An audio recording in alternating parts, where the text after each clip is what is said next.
Okay, so it's a little bit after 2 a.m. in the morning, and I could not sleep at all. And the crazy thing is that I made me a cup of coffee. So I'm drinking some Folgers coffee with cinnamon flavored almond milk. It's Starbucks brand. So I'm trying it out. Tastes okay. Tastes okay. Different. Tastes all right. So I know I'm really not going to sleep at this point, and I don't want to continue to rant, but I want to finish up what I started. So I think where I left off was that I was hurt by the way the world, society, and men treat black women. What I wanted to say is that it all came from slavery days, right? So back in slavery days when they had master let the light-skinned or biracial people in the house. So he let them inside the house and taught them the ways of master, right? So that same group of in-house niggas are the group that we see now. They are the biracial women, the light-skinned women, the they are the, let's say, they are the Amber Roses. They are the, who else was I talking about? They are the biracial women of the world that are in like acting or movies or singers, or they are the Alicia Keys. They are the Beyoncés. They are all the women that are biracial that are someone right now in the world, to society, right? Someone famous. Okay. And you had the slaves that were strong. So the guys that were considered the strong slaves out there, they are now the Kobe Bryant is passed away. I didn't mean to say Kobe Bryant, but they are like the Dwayne Wades. They are like Shaquille O'Neal. They are like Snoop Dogg. All the famous people that you see are the people that were dealing with Master, that Master took interest in. The Kanye, all of them, Jay-Z, all of them. So in slavery days, you had the in-house nigga was the light-skinned nigga that was getting knowledge from Master. They were learning from Master. Master was teaching them their ways. And Master was teaching them to hate the dark black woman, to hate her. The strong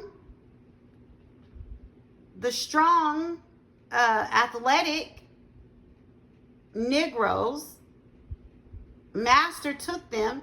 They got sold at higher price, and they breeded them to have kids, strong kids, but they kept selling. They were breeding. Massa was the government and the police that we have here today.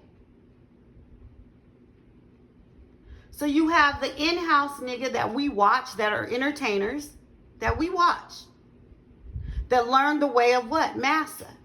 All the black basketball players with white wives and girlfriends and all that don't see nothing wrong. And it's not, that's what they, like they say, everybody have free will.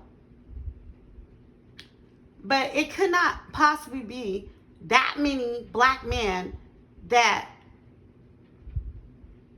are just with white women, but they are.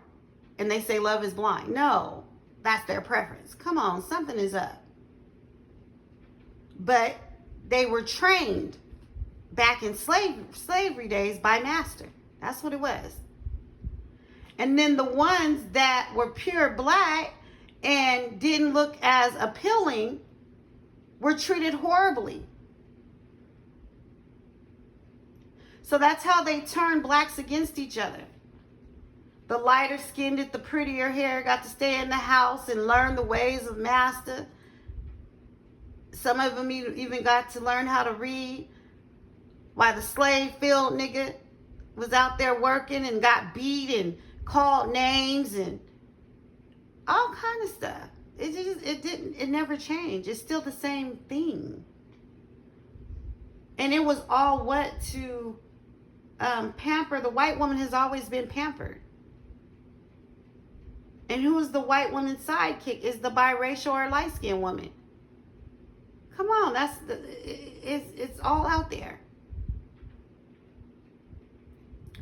So it's the same cycle.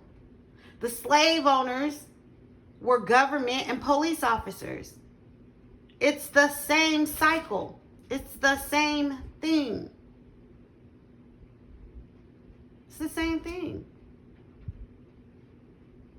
It's the same. It's just repeated itself. It's the same thing.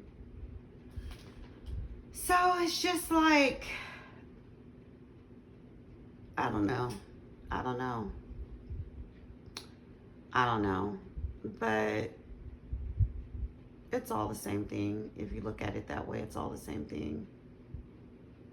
And so my frustration and my hurt and my pain comes from white women have always been poured into. Is to protect the white woman. The white woman's a princess. To protect the white woman, she's a princess. She's always poured, love has always been poured into her. Protection has always been poured into her. Care has always been poured into her. A biracial woman. Oh, you're so pretty, you don't look like the other ones. Attention. Love, favoritism. Things have been poured into them, right?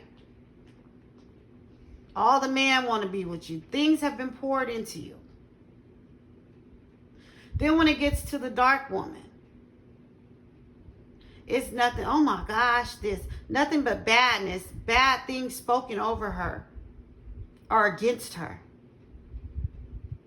And then it's black men. And you would just assume that a black man would go to the ends of the earth for a black woman. But they don't and won't. Okay, maybe you don't want a black woman that got a big old booty. Maybe that's not your type. You can find a nice looking, attractive, thinner black woman if that is your type. But a black man will not go to the ends of the earth with or stand up for a black woman. It's very rare. They would rather live their life and go to the ends of the earth and pour in to white, Hispanic, and biracial women. Do you know that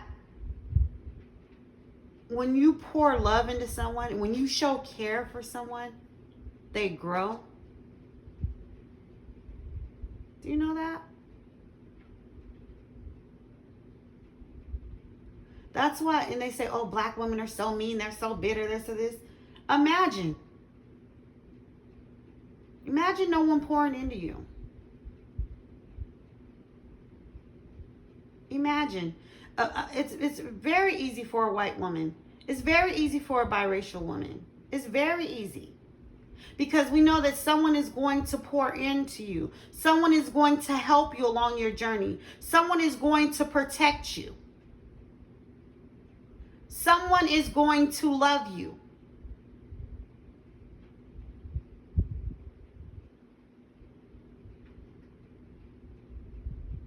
And I'm not saying that there's not true black men that have and do love black women. Because there are some, it's a lot of them that do. But the majority don't. And the world as a whole, majority of the world has disdain it's not even like for black women. They just don't have no respect for black women.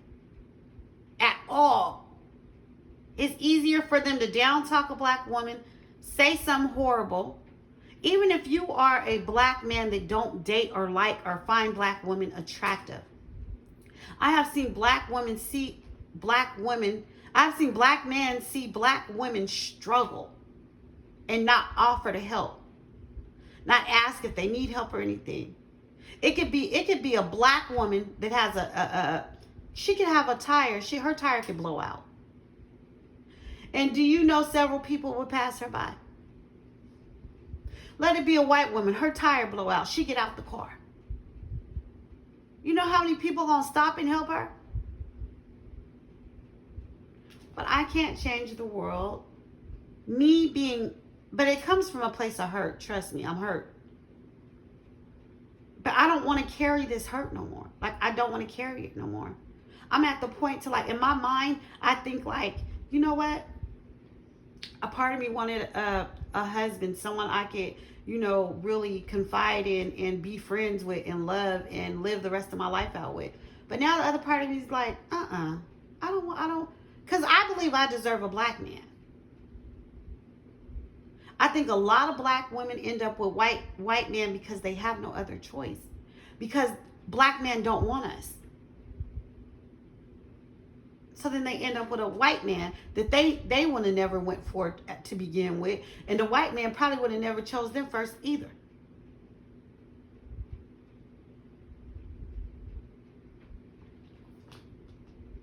But I'm like, I know there's some good I deserve a black man.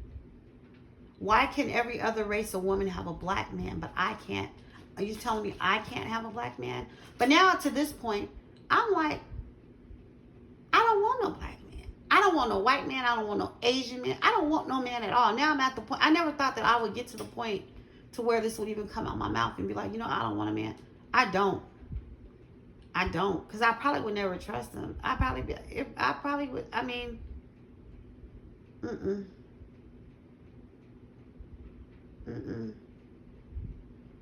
No. I thought I would always be able to have a solid partner. Like, I know I'm solid to someone. I know that I could be a best friend to someone and have their best interest at heart. But I've never got that in return. And now I'm at the point, well, I don't think I want it. And that's sad to say. But even though I don't want it, I did want it, I don't want it no more.